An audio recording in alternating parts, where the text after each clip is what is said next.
आइए आइए आरती भाभी, ये देखिए भाभी, ऐसा थोड़ा थोड़ा फर्नीचर मैंने बना दिया हर जगह।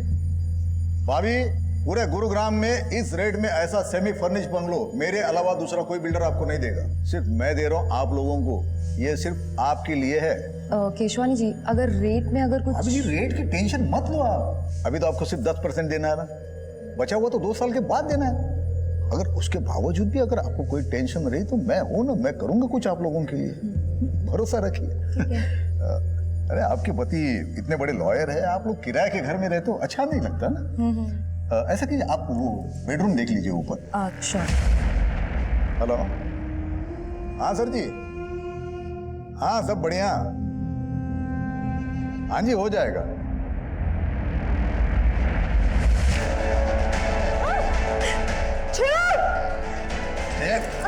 ऐसे कैसे छोड़ दूं?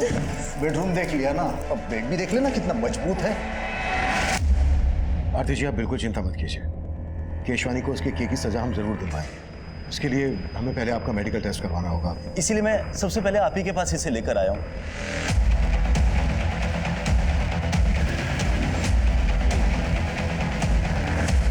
ऐसे कैसे ले जाओगे? हलवा है क्या? इस शहर का इज्जतदार बिल्डर हूं मैं। बाहर बैठो, चाय पानी पी लो, तब तक लॉयर से बात करता हूँ। शुक्र करो इज्जत से ले जा रहा हूँ, ज्यादा चूचा की ना तो घसीटता हुआ ले जाऊंगा। चले।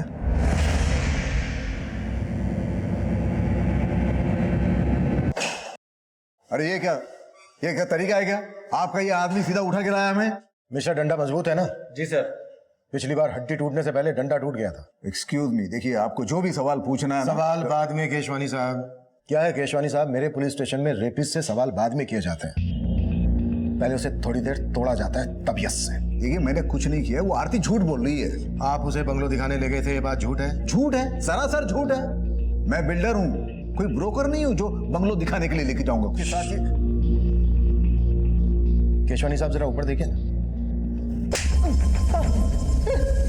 तुझे आरती के साथ जाते हुए देखा गया था, आरती का मेडिकल करवाया हमने, बस डीएनए रिपोर्ट आनी बाकी है। उसके बाद केशवानी तुझे जमानत तक नहीं मिलेगी।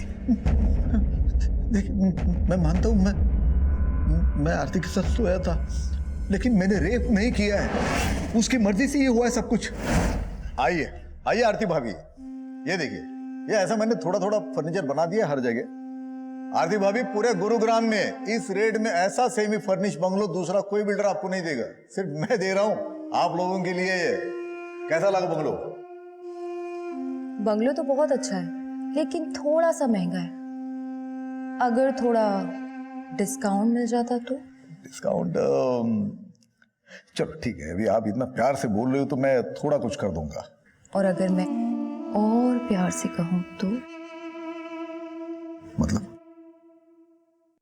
मैं ना बेडरूम देख लेती हूँ।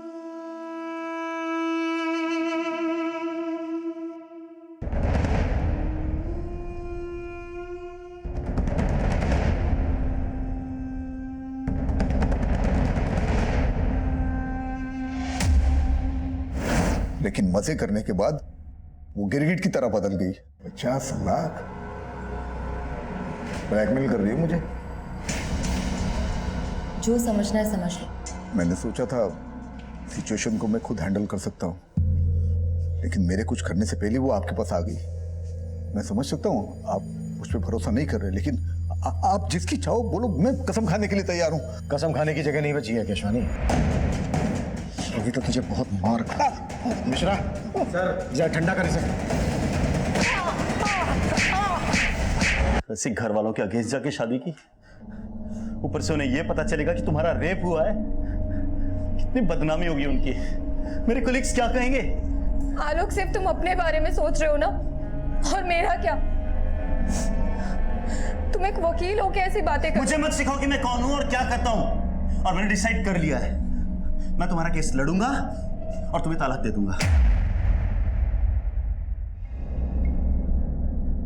देख अभिजीत, तेरे पापा यहाँ कदम रखने के लिए तैयार नहीं, लेकिन मैं आई हूँ। अगर तू इस लड़की को छोड़ के हमारे साथ आएगा तो तेरे पापा तुझे माफ कर देंगे। माफ कहना क्या चाहते हो माँ? पापा की माफी के लिए मैं अपनी बीवी को छोड़ दूँ? माँ मैंने मीरा से शादी की है। तो क्या हुआ, एक अच्छा वकील करके तलाक ले लेंगे। चाहिए तो उसे पैसा भी दे देंगे। माँ, मीरा ने मुझसे पैसों के लिए शादी नहीं की है। उसके पापा का बहुत बड़ा मोटल है यूएस में। उसने मेरे लिए अपने पापा से रिश्ता तोड़ दिया। मैं उसको नहीं छोड़ सकता हूँ माँ। अगर आपको मुझे अपनाना है तो मीरा के साथ अपनाना होगा। तो इस लड़की के लिए हमें छोड़ रहा है? ये तो ठीक नहीं कर रहा है अभिजीत। माँ जी ऐसे मत जाइए ना माँ जी, प्लीज अभी रोको ना उन्हें, अभी रोको उन्हें। अगर हमारे पेरेंट्स हमारे साथ नहीं है ना, तो आज से हम दोनों एक दूसरे की फैमिली है।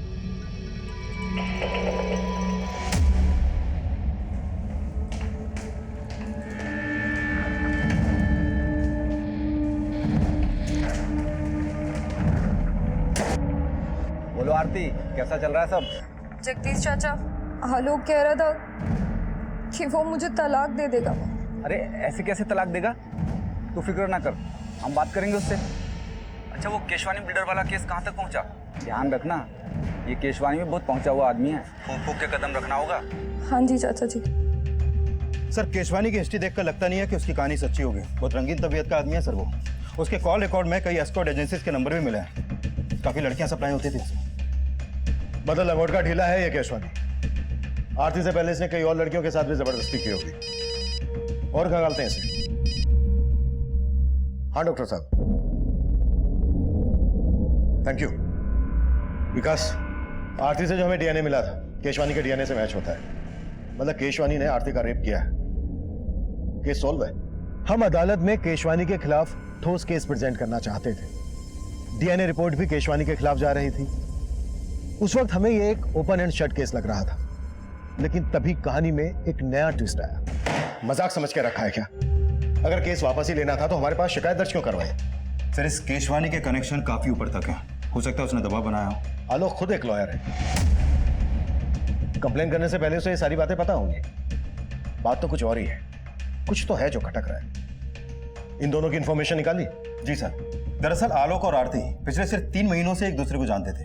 1 साल पहले आरती गुरुग्राम में नौकरी की तलाश में आई थी और आलोक एक क्रिमिनल लॉयर है, बड़े परिवार से ताल्लुक रखता है। ये सब पता है मुझे। इसके अलावा सर, मेरी आलोक के कुछ वकील दोस्तों से भी बात हुई। उन्होंने बताया कि आलोक की शादी से पहले उसके 2-3 अफेयर्स भी थे, जिसके बारे में आलोक ने अपने दोस्तों से कभी भी खुलकर बात नहीं की। और अचानक आलोक के आरती से शादी के फैसले ने उसके माँ बाप की तरह उसके दोस्तों को भी चौंका दिया। आलोक ने चौंका तो हमें भी दिया है। ये केस वापस लेकर इन दोनों से एक बार मिलना पड़ेगा। अगर ये किसी दबाव में आकर ये फैसला ले रहे हैं तो इस फैसले को लेने से रोकना होगा।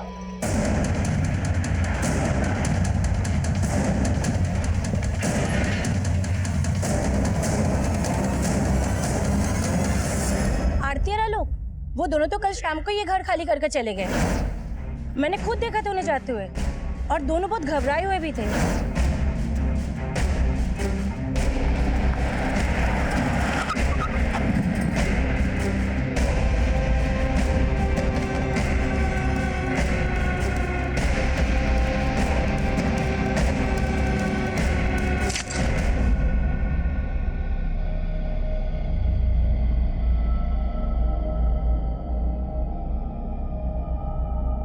थोड़ा खाना जल गया है। क्या हुआ? अभी एक इंटरव्यू में सिलेक्ट नहीं हुए तो क्या हुआ? तुम ट्राई तो कर रहे हो ना? लेकिन एक्सपीरियंस की वजह से कोई नौकरी नहीं दे रहा। ऐसे कैसे सरवाइव कर पाएंगे हम लोग? डोंट लूज हार्ट, अभी सब कुछ ठीक हो जाएगा। एंड यू नो व्हाट, अगले हफ्ते मेरा एक इंटरव्यू भी है। This is just a phase, चला जाएगा। कभी कभी लगता है पापा एकदम सही कहते हैं। रिश्ते तोड़ के जो नए रिश्ते बनाता है ना, वो टिक नहीं पाते। अभी ऐसा मत कहो प्लीज।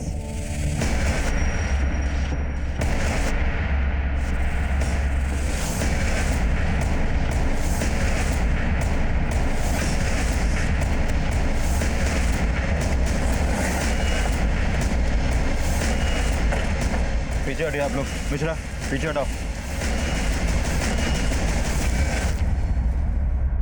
आलोक और आरती 3 महीने पहले मिलते हैं। कुछ दिन पहले ही दोनों ने शादी की और शादी के अगले ही दिन आरती ने बिल्डर केशवानी पर रेप का आरोप लगाया। और जैसे ही रेप प्रूव होने वाला था, आलोक केस वापस ले लेता है और अब आलोक की लाश मिलती है और आरती लापता। सर, कहीं इस बिल्डर केशवानी नहीं तो आलोक को नहीं मारा अपना बदला लेने के लिए? हो सकता है, लेकिन आरती कहाँ है? ये कहाँ लेके जा रहे हो मुझे? और आलोक कहाँ है? देख, ये आलोक आलोक ना बंद कर, बहुत हो गया। हम है ना तेरे साथ। छोड़ो मुझे। आवाज नहीं चाहिए। क्या आलोक का मर्डर हो गया? क्या आपको नहीं पता? ड्रामा खत्म हो गया तो काम की बात करें। देखिए, मुझे आपसे कोई बात नहीं करनी है। अब पुलिस वालों ने मुझे क्या समझ रखा है? पहले रेप का चार्ज लगाया और अब मर्डर का चार्ज लगा रहे हो। देखिए, आरती के गायब होने से और आलोक के मर्डर से मेरा कोई वास्ता नहीं है। और हाँ, आरती ने अपना रेप केस वापस ले लिया है ना, ले लिया है ना, तो अब तो मुझे शांति के साथ जीने दो। शांति आप रहना चाहती हैं इनके साथ? इसका नाम शांति नहीं है, रोजी है। तो फिर शांति कौन है? आप यहाँ मजाक करने आए हो क्या? शुक्र मना केशवानी के मजाक कर रहा हूं अब तक। अगर दिमाग घूम गया ना मेरा, तो तेरी वो हालत करूंगा कि तू कुछ भी करने के लायक नहीं रहेगा। इस बिल्डर की बातों में मुझे मिलावट की बुआ रही है। नजर रखो इस पर। जी सर। और सर, ये आरती का फोन नंबर और आलोक की कार ट्रेस करने का ऑर्डर दे दूं? नहीं, रहने दो। घर जाओ, आराम करो। बोलो, कितने दिन की छुट्टी चाहिए तुम्हें? सॉरी सर, मैं ऑर्डर देता हूँ। और आलोक के पेरेंट्स से भी जाकर मिलो।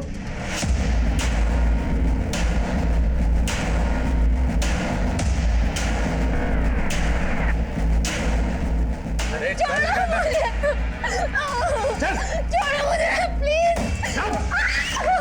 आलोक के पास जाने दो। हाथ पैर बांधो इसके। हाँ, ले आया इसे।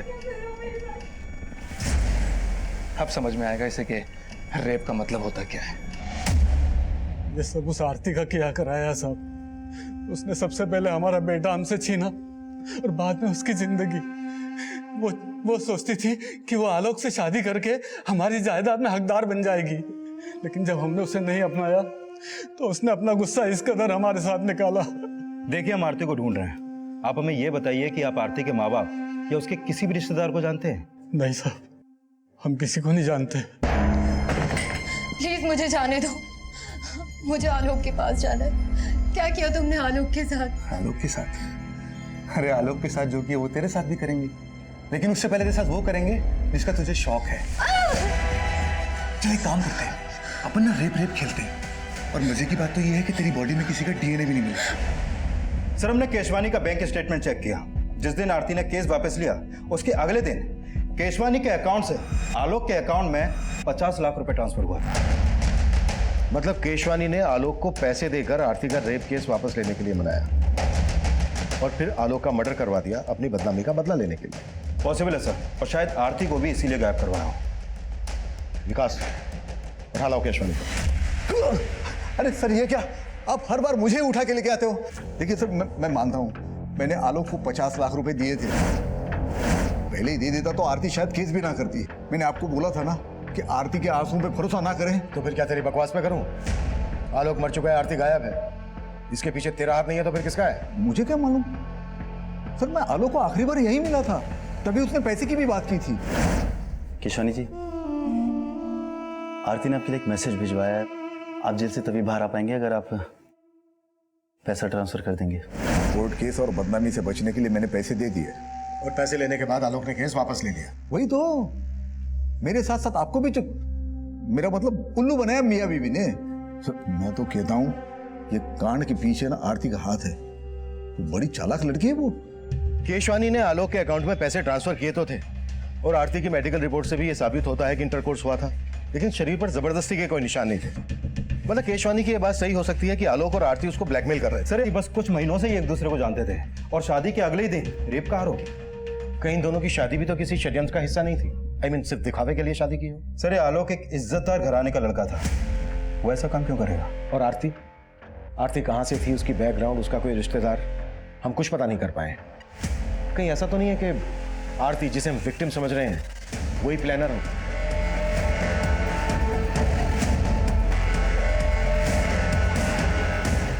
पूरा चूस लिया इसे, अब क्या करेगा इसका? अरे अभी और बहुत रस बाकी है इसमें। और मजे नहीं करेंगे क्या?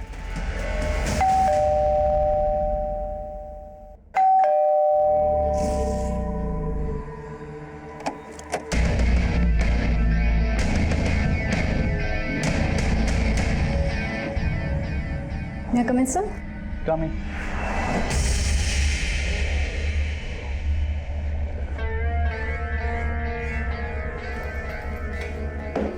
सर, ये मेरा रिज्यूमे और कुछ सर्टिफिकेट्स हैं सर। आपको सर्टिफिकेट की क्या ज़रूरत है?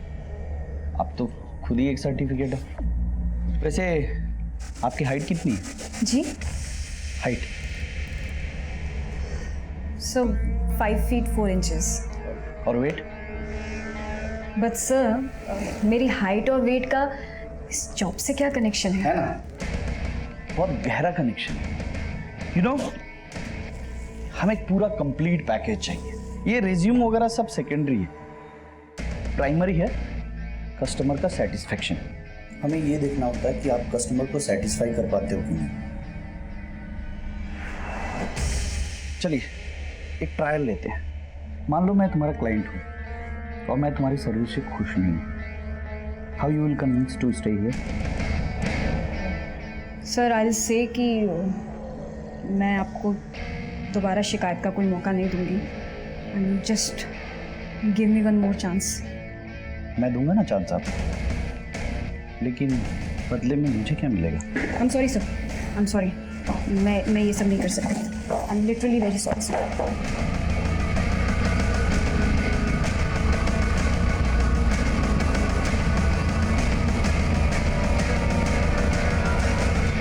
सर आरती के कॉल रिकॉर्ड में एक नंबर मिला जिससे वो लगातार टच में रहती थी। ये देखिए सर ये नंबर यूपी के नोएडा शहर का है। आरती यूपी से है, बात करो इस नंबर पे, जरूर उसके किसी करीबी का होगा। Okay sir.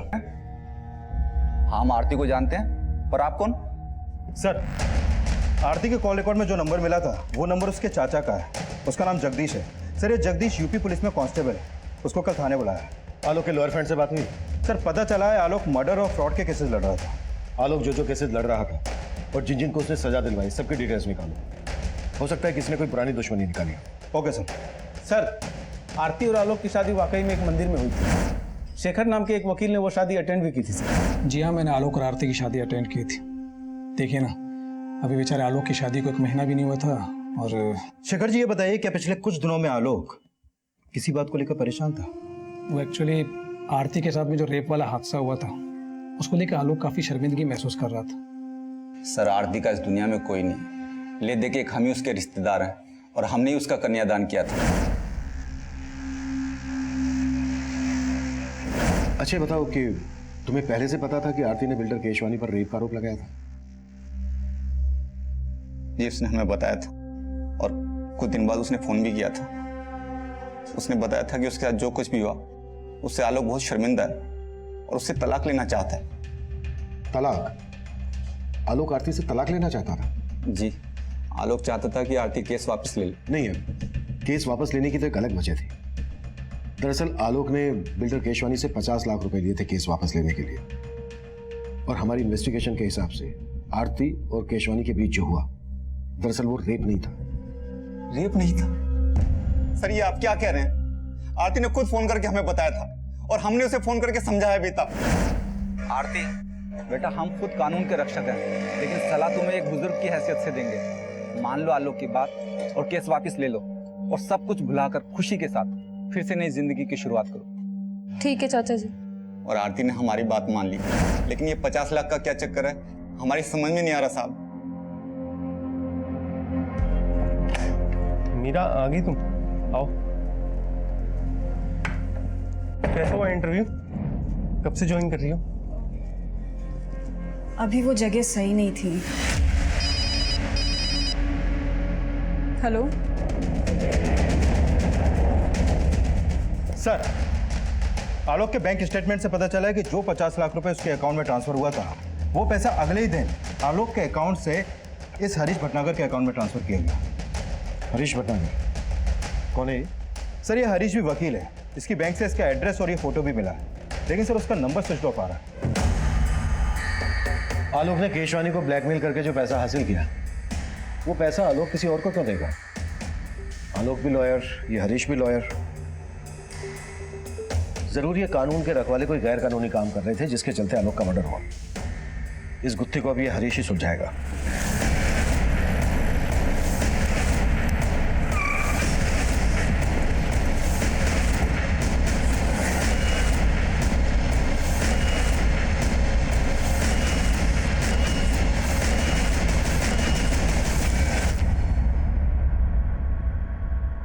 ताला लगा और उसका फोन भी बंद है। जरूर हरीश को हमारे आने की खबर लग गई होगी। तुड़वाओ ताला।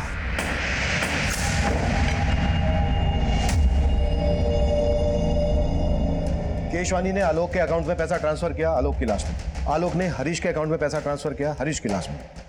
सब पूरा घर छान मारा लेकिन ये आरती यहाँ कहीं नहीं मिली। सर कहीं वाकई में ये आरती तो मास्टरमाइंड नहीं है इस पूरी साजिश की, जैसा आपने कहा था? हो सकता है, या तो आरती ही इस मुसीबत की जड़ है या फिर खुद आरती किसी बड़ी मुसीबत में है।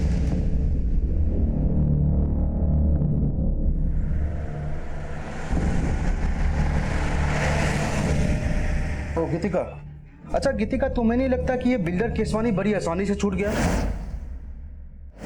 आसानी से भी बड़े सस्ते में छूट गया। 1 करोड़ भी मांगते ना तो इजीली मिल जाते उससे। और वैसे भी लंगोट की ढीले लोगों की कमी नहीं है अपने यहाँ। तो अब से नजर रहेगी हमारी उन पर, सबकी रिपोर्टिंग होगी।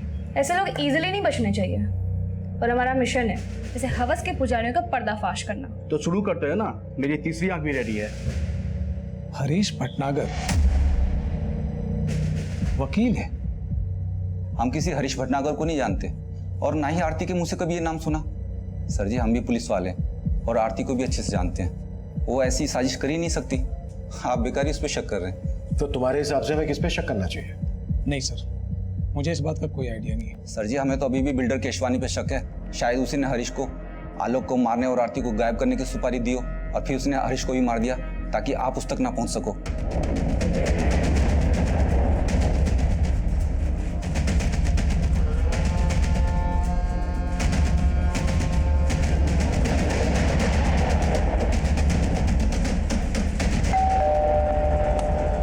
मीरा आओ, देखो तुम्हारे फ्रेंड्स कब से तुम्हारा वेट कर रहे हैं। हेलो मीरा। तुमने कभी बताया नहीं कि तुम्हारे फ्रेंड न्यूज लाइन में? अच्छा, क्यों नहीं बताया मीरा? एक्चुअली मीडिया वाले कुछ ज्यादा ही सवाल पूछते हैं, इसीलिए सब लोग हमसे दूर भागने की कोशिश में रहते हैं। मैं चाय बना के लाती हूँ। अरे रुको, तुम्हारे दोस्त आए हैं, तुम बैठो बात करो, मैं बना के लाता हूँ चाय। अब सीट। मीरा से पनीर। क्या मजाक है ये? हाँ, क्या चाहते हो तुम लोग? तेरी मदद करने। तेरे पति ने बताया हमें पैसों के लाले पड़े हुए तुम्हारे यहाँ, जॉब भी नहीं तुम दोनों के पास। झूठ है ये। झूठ बोलना हम मीडिया वालों का काम है, तुम मत बोलो, अच्छा नहीं लगता। और मैंने खुद तुम्हें उस दिन देखा था कि तुम सूरज अग्रवाल के ऑफिस गई थी इंटरव्यू देने।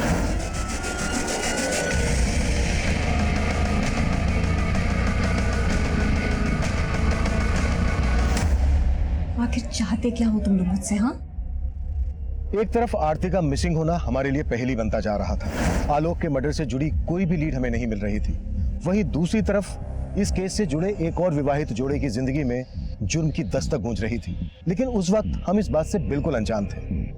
हमारा पूरा ध्यान आलोक और हरीश के कातिल को खोजने में था। सर, हरीश भटनागर के अकाउंट में आलोक के मर्डर के तुरंत बाद 40 लाख रुपए ट्रांसफर किया गया था और यह अमाउंट किसी डॉक्टर वाधवा के अकाउंट से ट्रांसफर हुआ था। सर, जाहिर सी बात है, डॉक्टर वाधवा ने इतना सारा पैसा कोई केस लड़ने के लिए तो ट्रांसफर किया नहीं हो।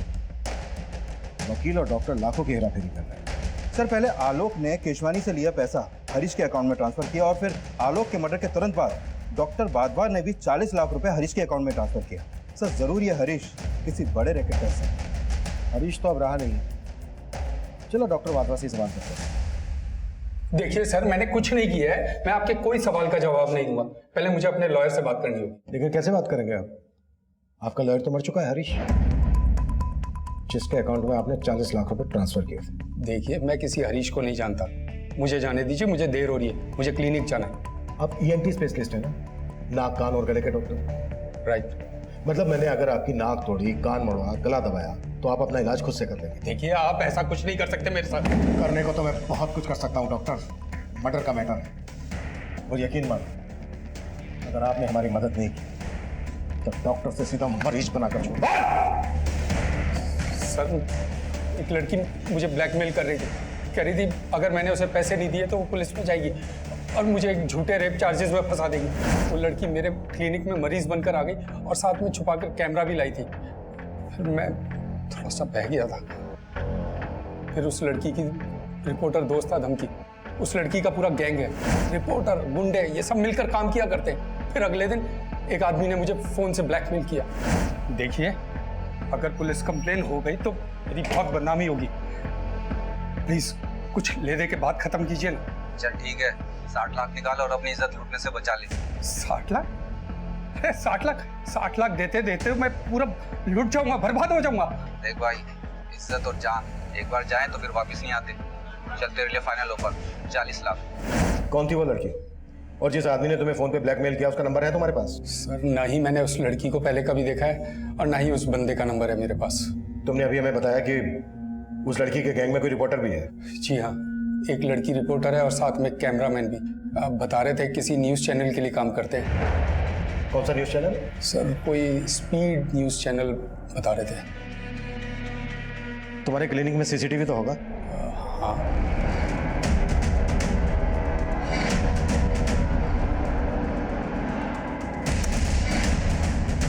स्पीड न्यूज़ वाले से बात करो, फोटो दिखाओ इन सबकी।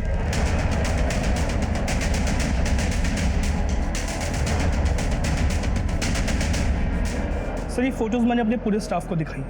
इनमें से तो हमारे यहाँ कोई भी काम नहीं करता और ना ही इनकी फोटो हमारी प्रीवियस स्टाफ रिकॉर्ड्स में से किसी से भी मैच करती। डॉक्टर वाधवा और बिल्डर केसवानी, दोनों के केस में मुझे एक ही पैटर्न लग रहा है। दोनों को लड़कियों ने सेड्यूस करके अपनी ओर आकर्षित किया और फिर ब्लैकमेल किया। और ऊपर से डॉक्टर वाधवा और बिल्डर केशवानी, ये दोनों ही काफी नामी और पैसे वाले लोग हैं सर। राइट। मुझे लगता है गैंग रिसर्च करके पूरी प्लानिंग के साथ हनी ट्रैप का जाल बिछाता होगा। सर, हो सकता है इस रिपोर्टर और कैमरामैन के साथ आरती भी मिली हुई हो। हमें इन तीनों तक जल्द से जल्द पहुंचना होगा। शायद इनसे हमें आरती के बारे में कोई लीड मिले। पता नहीं आरती जैसी और कितनी लड़कियां होंगी जो इस गैंग के लिए हनी ट्रैप का काम करती होंगी। मीरा, इतनी टेंशन क्यों ले रही हो? इसमें कुछ भी गलत नहीं है। तुम इतनी हैरानी से क्यों देख रही हो? देखो, तुम्हारी फ्रेंड तुम्हारी मदद लेके एक स्ट्रिंग ही तो कर रही है ना। ये तो अच्छा है। एक गलत आदमी इस दुनिया के सामने आएगा और देखा जाए तो ये एक तरह से समाज सेवा है और इसी बहाने हमारे कुछ पैसे भी बन जाएंगे। अभी तुम्हें आइडिया है ना कि इस स्टिंग में मुझे यानी तुम्हारी बीवी को क्या क्या करना पड़ सकता है? और अगर इस महीने इस घर का रेंट नहीं दिया ना तो हमारे साथ क्या क्या होगा, मुझे ये भी आइडिया है। सर, हिसार, कानपुर और फरीदाबाद में भी इस तरह के केसेस हुए हैं जहां पर पहले लड़की ने रेप का चार्ज लगाया और फिर अपना केस वापस ले लिया। और सर, जिन जिन लोगों के नाम इन केस में उछाले गए थे वो काफी नामी ग्रामी लोग थे। या तो कोई बहुत बड़ा बिजनेसमैन था या फिर वेल नोन प्रोफेशनल, जैसे कि बिल्डर केशवानी, डॉक्टर वाधवा। क्या इनमें से किसी केस में आरती इन्वॉल्व थी? नहीं सर, इन सभी केसेस के इंचार्ज को मैंने आरती की फोटो भेजी थी, लेकिन उनमें से किसी ने भी आरती को नहीं पहचाना। क्या इन लड़कियों में से किसी का लॉयर आलोक मेहरा या हरीश भटनागर था? नहीं सर, लेकिन एक लॉयर था सर जो इन सारे केसेस में कॉमन था। कौन? शेखर शर्मा, आलोक मेहरा का दोस्त। बगल में छोरा और हम पूरे शहर में ढिंढोरा पीट रहे हैं। अभी शेखर को पीटते हैं।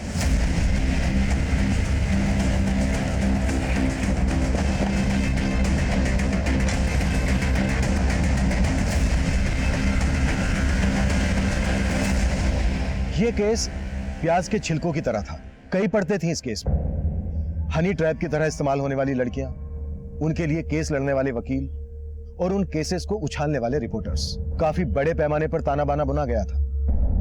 हम उलझ जरूर रहे थे, लेकिन बिना थके इस चक्रव्यूह को तोड़ने की कोशिश कर रहे थे और आखिरकार एक क्लू हमारे हाथ लगा। सर, डॉक्टर वाधवा को हनी ट्रैप करने के लिए जिस लड़की का इस्तेमाल किया गया था उसका पता चल गया है। उदिता नाम है इसका।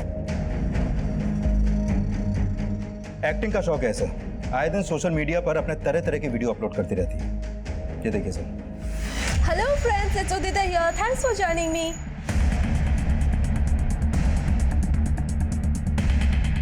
मैं छोड़ूंगी नहीं आप लोगों को। आपको पता नहीं सोशल मीडिया पे मेरे कितने फॉलोअर्स हैं। सारे वीडियोस वायरल होते हैं मेरे। बदनाम कर दूंगी आप लोगों को, केस कर दूंगी आप लोगों को। संगीता, क्या ये सब? तुम्हें पता नहीं है मैडम सोशल मीडिया की क्वीन है। ये जो जो सोशल मीडिया पर डालती हैं सब वायरल होता है। कैसे मारते हैं? कम से कम शूट तो करने देते हैं। विकास, शूट करो। सर, हाँ, अब मारो और अच्छे से मारना। सर मैं बताती हूँ। बस मुझे इस मैटर से बचा लीजिए, मैं बताती हूँ। वैसे डॉक्टर वाधवा ने तुम्हें पहचान लिया था और हमने भी सीसीटीवी फुटेज में तुम्हें देख लिया था। बेहतर यही होगा तुम्हारे लिए, जो जो जानती हो बता दो। सर, ये सच है, मैंने डॉक्टर वाधवा को झूठा रेप चार्ज लगाने की धमकी दी थी। मुझे पैसों की बहुत जरूरत थी सर। कितने पैसे मिले थे तुम्हें इसके लिए? 5 लाख। आरती भी ये काम करती थी? सब मैं किसी आरती को नहीं जानती। तुम्हें इस रैकेट के बारे में पता कैसे चला? किसने बताया इसके बारे में? एक आदमी है जो गांव से लड़कियों को शहर लाता है ये सब काम करने के लिए। कौन है वो?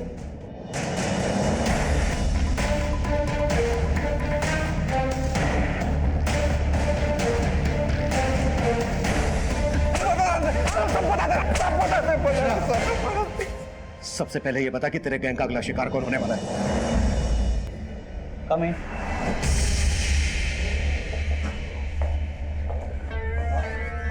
सर मैं आपकी कंपनी ज्वाइन करना चाहती हूँ।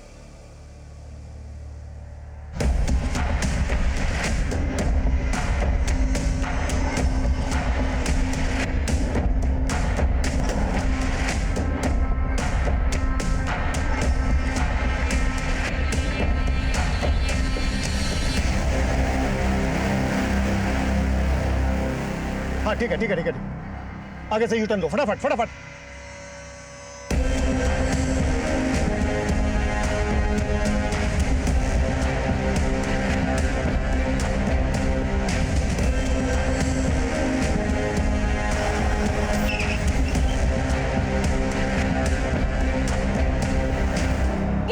ब्रेकिंग न्यूज़ है। इतने बड़े रिसॉर्ट के मालिक परेश अग्रवाल। मेरी बात सुनिए मैडम, बंद करिए। Relax madam relax.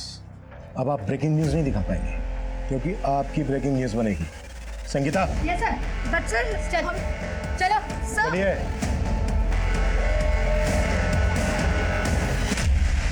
Sir please मेरे हस्बैंड को बुला दीजिए सर। Sir there is some confusion. मैं तो खुद ही एक विक्टिम हूँ सर, प्लीज मेरे पति को बुला। सारे कंफ्यूजन क्लियर हो गए हैं मैडम एनआरआई। आपके जगदीश बाबू ने सब कुछ बता दिया। 2 साल पहले एक जवान जोड़ा हमारे थाने में आया। लड़के का नाम मयंक और लड़की का मीरा था। साहब दोनों लिव इन में रहते थे। लड़की ने आरोप लगाया था कि लड़के ने उसे शादी का वादा किया और फिर मुकर गया। वो लड़का रईस घर का था। उसने खुद को छुपाने के लिए वकील बुलाया, शेखर।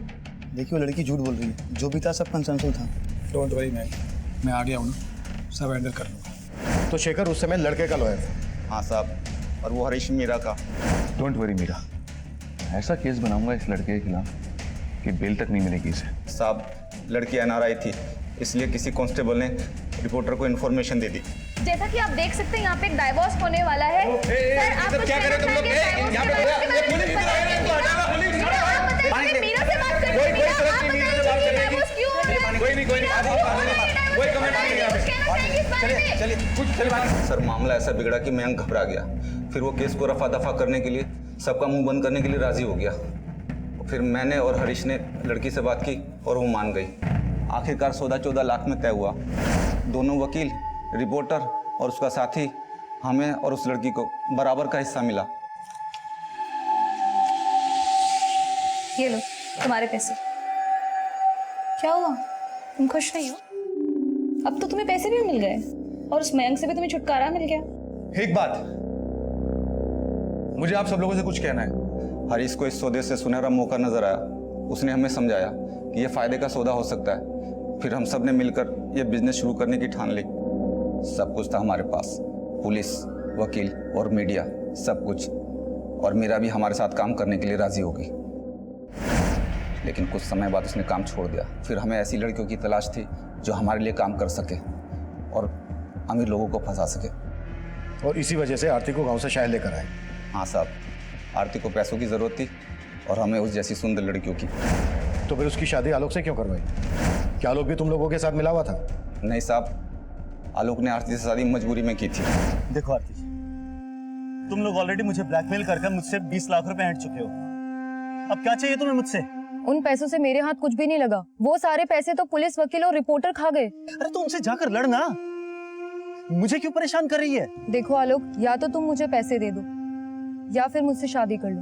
तो जैसी घटिया लड़की के साथ शादी करने के बारे में सोच भी नहीं सकता मैं। तो ठीक है, मैं फिर से तुम पे रेप चार्जेस लगा दूंगी। और याद रखना, हमारे वीडियो की एक कॉपी अभी भी मेरे पास है। फिर आलोक ने आरती से मजबूरी में शादी की। और हमने उसे भी इसमें घसीट लिया। लेकिन केशवानी से पैसे मिलने के बाद आलोक पलट गया। उसने तय किया कि वो आरती को तलाक दे देगा। तो इसलिए आलोक को तुमने मार दिया? नहीं साहब, हमने आलोक को नहीं मारा। तो आरती ने मारा?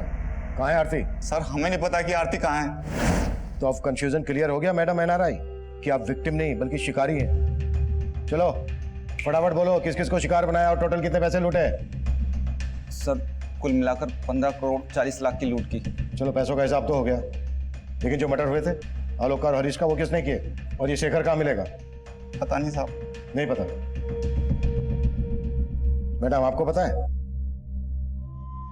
हमने उन्हें काफी तोड़ा, पर वो अपनी इस बात पर अड़े रहे कि आलोक और हरीश के मर्डर से उनका कोई लेना देना नहीं है। उधर शेखर देश छोड़कर भागने की तैयारी में था, पर आखिरकार हमने शेखर के ठिकाने का पता लगा लिया। शेखर अरेस्ट हुआ और उसने इस पूरे खेल से पर्दा उठाया।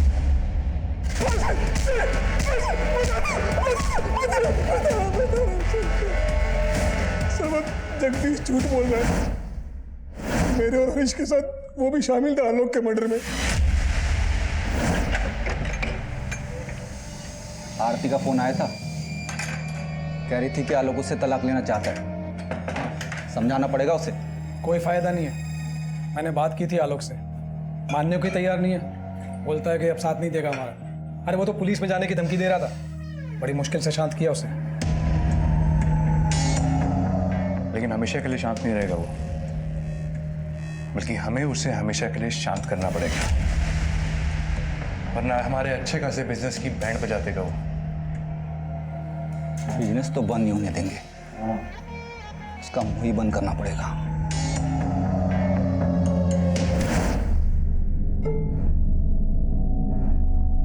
सर उस रात आरती ने जगदीश को बता दिया था कि वो आलोक के साथ जा रही है, इसलिए हम लोग पहले से उस रास्ते पे जाके खड़े हो गए।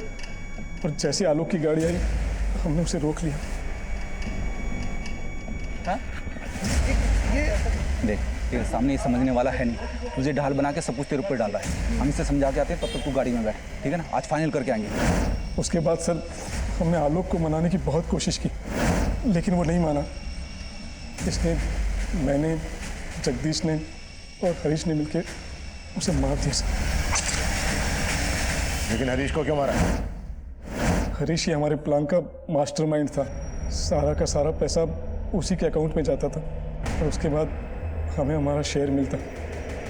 आलोक ने भी पैसा उसी के अकाउंट में ट्रांसफ़र किया था। आलोक की मौत के बाद जाहिर था कि आप लोग हरीश तक भी पहुंच जाते, इसलिए जगदीश ने बोला कि उसे भी मार दो। पूरा चूस लिया इसे, अब क्या करेगा इसका? अरे अभी और बहुत रस बाकी है इसमें, और मजे नहीं करेंगे क्या?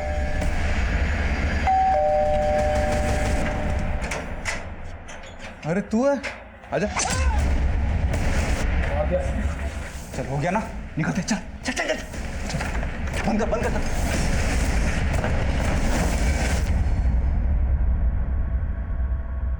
आरती के साथ क्या किया? आरती के साथ क्या किया? बताते साहब, बताते। आलोक के मर्डर के बारे में आरती को कुछ पता नहीं था, लेकिन जब उसे पता चला तो वो हल्ला मचाने लगी। मार दिया ना तुमने आलोक को? हाँ मार दिया। तो मुझे भी मार दे। लाश कहाँ है आरती की?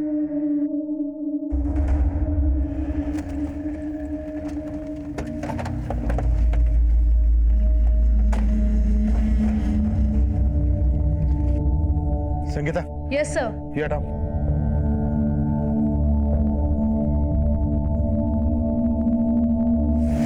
कांस्टेबल जगदीश और वकील शेखर पर आलोक, आरती और हरीश के मर्डर के चार्जेस लगाए गए और साथ ही उन पर रिपोर्टर गीतिका और कैमरामैन दीपक पर धोखाधड़ी के चार्जेस लगाए गए। फिलहाल गीतिका और दीपक जमानत पर बाहर है। ये केस हमारे लिए बेहद चौंकाने वाला था। सबसे हैरानी की बात यह थी कि जवान लड़कियों के अलावा हनी ट्रैप के इस रैकेट में पुलिस से लेकर वकील और जर्नलिस्ट जैसे प्रोफेशनल्स भी शामिल थे, जिन्हें क्राइम के खिलाफ लड़ना चाहिए था, वही क्राइम कर रहे थे। इस केस में हनी ट्रैप के झांसे में फंसे हर शख्स को कहीं ना कहीं दस्तक जरूर मिली होगी, लेकिन हवस के मारे उन्होंने उसे अनदेखा किया। इस केस में सबसे बड़ा विक्टिम था आलोक मेहरा, जिसे अपनी जान गंवानी पड़ी। आरती ने आलोक पर जब शादी के लिए दबाव बढ़ाया था दरअसल आलोक को तभी सतर्क हो जाना चाहिए था। आरती और उसके गिरोह की ब्लैकमेलिंग के पीछे छुपी जुर्म की दस्तक को समझ जाना चाहिए था। अगर ऐसा होता तो आलोक जुर्म की दलदल में धंसने से बच सकता था। इस केस को आप लोगों के साथ शेयर करने का हमारा मकसद यही है कि पीड़ित के अंजाम से सीख लें और अपनी जिंदगी को सुरक्षित बनाएं।